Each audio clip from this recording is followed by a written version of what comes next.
So good evening guys, मैं विशेष Chaurasia from Atulyam English academy से। दोस्तों आज मैं फिर से आपके सामने बहुत शानदार चीजें लेकर के आया हूँ जो स्पोकन इंग्लिश के लिए और आपके ज्ञान को बढ़ाने के लिए, कॉम्पिटिटिव एग्जाम के लिए, ग्रामर के लिए बड़ी महत्वपूर्ण चीजें हैं। बस थोड़ा सा ध्यान से सुनिएगा और हमारे सामने पूरे वीडियो के एंड तक बने रहिएगा। सॉरी, सबसे टॉप पे लिखा हुआ है यहाँ पे, one stroke of hammer is equal to 100 strokes of chisel.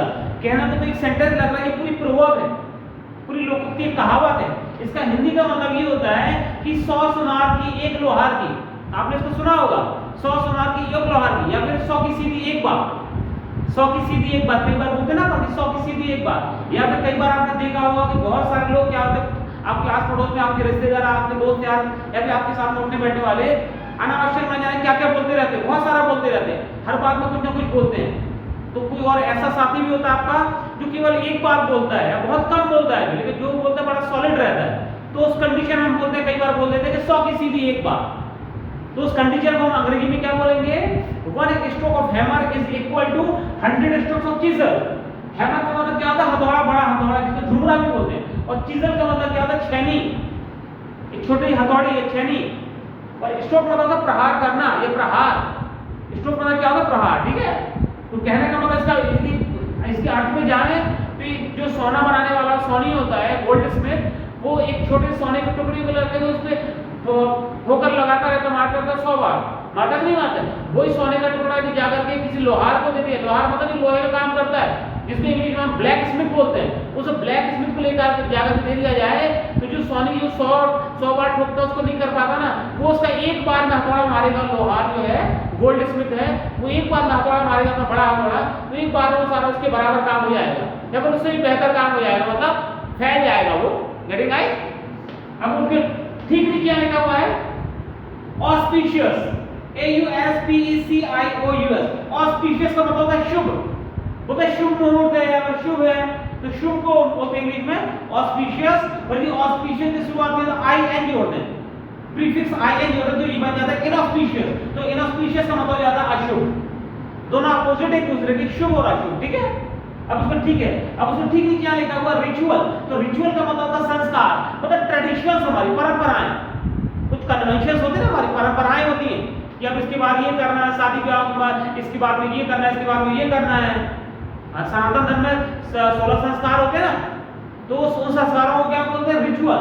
लेकिन सैक्रामेंट मतलब भी संस्कार होता है। तो ये संस्कार किसी व्यक्ति के लिए, किसी परिवार के लिए बोलते ना, उसके घर के संस्कार बहुत अच्छे हैं, उनके घर के बच्चों के संस्कार बहुत अच्छे हैं, तो उस संस्कार को क्या बोलते हैं, सैक्रामेंट। गेटिंग? अभी नीचे कॉजवे का हुआ, CAUSEWAY। कॉजवे का मतलब होता है, ये बहुत अच्छा वर्ड है, SSC के एग्जाम में भी आता है और बैंकिंग के एग्जाम में भी आता है ये वर्ड। कॉजवे का मतलब होता है एक आर्टिफिशियल वे, एक आर्टिफिशियल रास्ता। कई बार कल बारिश हुई थी, आपने देखा होगा जगह जगह पानी भर गया था, तो उस पानी को क्रॉस करने के लिए, पानी वाले रास्ते को क्रॉस करने के लिए लोग क्या करते हैं, बीच में थोड़े थोड़े पत्थर डाल देते हैं। ऐसा होता है ना कई बार कि पानी को क्रॉस करने, कई बार मैदान में पानी भर जाता है तो हम बीच में कुछ ईंट या कुछ पत्थर से डाल देते हैं ताकि उस पानी को क्रॉस कर सके, है ना। तो उस रास्ते को, आर्टिफिशियल रास्ते को क्या बोलते हैं, कॉजवे बोलते हैं, राइट। उस आर्टिफिशियल रास्ते को कॉजवे बोलते हैं। ठीक है, और उसमें ठीक नीचे लिखा हुआ ब्रीज, BREEZ। ब्रीज का मतलब क्या, समीर होता है, समीर। समीर का मतलब क्या होता है, बहुत ठंडी ठंडी मंद मंद हवा, ऐसी हवा जो हर मौसम में आपको अच्छी लगती है, उसको ब्रीज बोलते हैं। ठीक है, उसके लिए एक शब्द होता है समीर।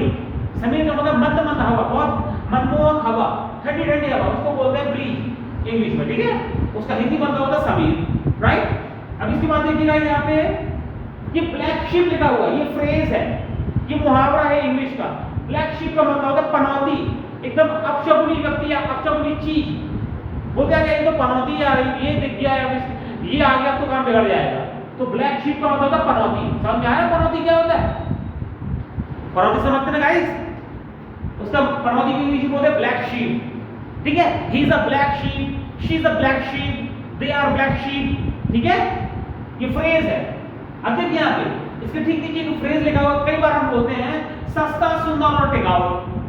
कई बार बोलते हैं सस्ता, सुंदर और टिकाऊ। उसको इंग्लिश में क्या बोलते हैं, cheap, beautiful and durable. Cheap, beautiful and durable. Cheap, beautiful and durable, उसको हिंदी में बोलते हैं सस्ता, सुंदर और टिकाऊ, राइट। अब उसके ठीक नीचे एक यहाँ क्वेश्चन लिखा हुआ है, कई बार हम बोलते हैं कि aren't you getting bored, GETT आएगी, aren't you getting bored with me, me की जगह कुछ भी हो सकता है।